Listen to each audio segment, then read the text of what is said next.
Hello, in this Kotlin programming video, we are going to cover abstract classes. So we, covered the interface before, right here, which allows you to inherit. So we've got this open class vehicle as well.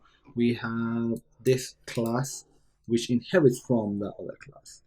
And we can create an object of the car. We can create an object of vehicle as well. So if we were to do var vehicle equals vehicle, I'll call it VEH just to prevent any confusion. And then I could do VEH, call one of the methods like hello, for example, run it, and it will do whatever hello does, which is it says hello there.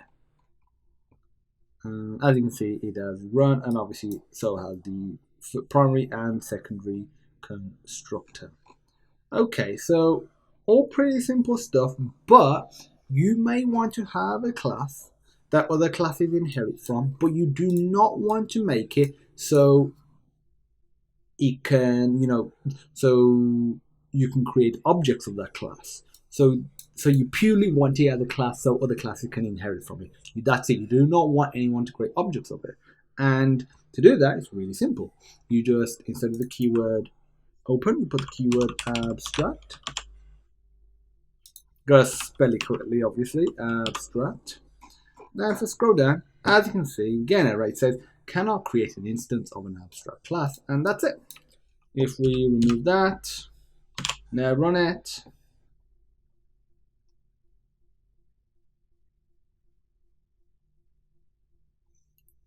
This works fine, but it means that we cannot create an instance of it. Let me just show you something else. So if you don't provide the keyword abstract, it by default is not abstract. And so if for this, for example, I put abstract here,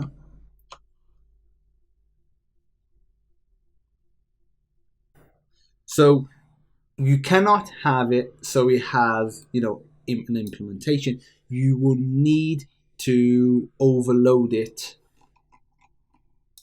in this class right here. And I'm going to leave that as an extra task for you to experiment with that. But that's essentially what an abstract class is. Just a class that can not have any objects created of it. It's purely for inheritance.